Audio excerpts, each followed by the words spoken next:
Back talking about the unexpected death of Dr. Donda West, the beloved mother of hip-hop superstar Kanye West.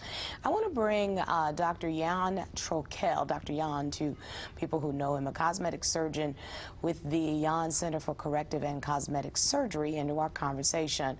You know, because before going under the knife, there are many precautions that a patient needs to know about. And Dr. Jan, why don't you just lay that out first? We've heard this term medical clearance. What does that mean?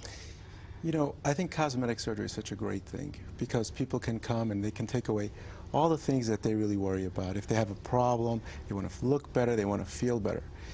Cosmetic surgery, though, is surgery.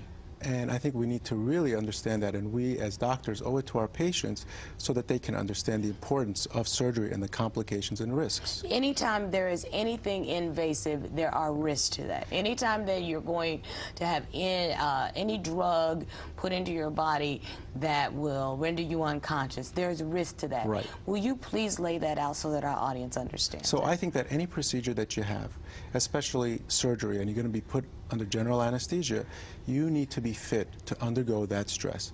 General anesthesia and surgery is actually the biggest stress a body can take. And in order to perform it successfully and for a patient to come out of it successfully, they have to be ready for it. And the kind of surgery that the surgeon who has stated for the record that he did in fact perform the procedures, that would have required general anesthesia for the most part. Is that fair? Right. For a breast reduction and for a tummy tuck procedure, it would require some sort of an anesthetic. So what could have possibly gone wrong? And this is where I know my audience is saying, I want to know this, so that there is no question. After surgery, immediately thereafter, and then subsequent, there are issues. What could go wrong? Right. So actually there's two times when something can go wrong. Actually, intraoperatively, or during the surgery, or afterwards. Now, usually, so from a surgical standpoint, the problems that can occur is like bleeding, or a blood clot can form, or some sort of like a internal injury to some organ. Right. Right. Anesthetic-wise, right, the anesthetics that are given to the patient renders them unconscious, and that can actually cause some problems. So that can happen while you're on the table. Right. Subsequent to you getting off the table, everything may look good, but then there's still additional risks. Right.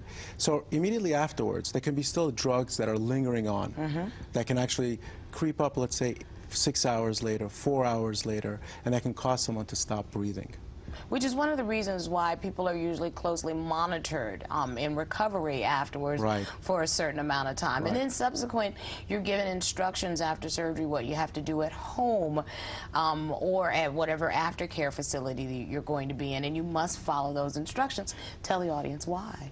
Just for those reasons alone. And I think that the caregiver of the patient during surgery and after surgery, whether it's a nurse or a family member, really needs to keep a close watch on the patient and make sure that nothing is going on. And at the very first sign, they should get help. I was a little concerned when I heard Dr. Andre Aboulian's statement. This is a surgeon who allegedly Dr. West came to visit or consult, and he said that, you know, there was a need for a medical clearance, which I know has to happen, but he made a statement that, you know, he always insists on medical clearance for women over 40, et cetera, et cetera. I found that his comments might have invaded a little bit of the privacy of Dr. West, and I was a little surprised. Under what circumstances should a doctor be commenting when he's treated a patient? Right. I think that there's an entire patient-doctor trust that exists and that really needs to be there. And for doctors to actually give out information about a patient, I think is wrong. Only time I think that if it's medically relevant to the patient's care is the only time where I think any type of information needs to be disclosed. And in this situation, we can certainly say it's not medically relevant. It's not medically relevant at this time. You know, I think that it would matter only after the fact when the autopsy is done and we know exactly what's going on. Then if that information needs to come into light, then I think it should. Certainly. I want to thank you for putting this all in perspective for us. I want to thank Dr. Jan Trokel.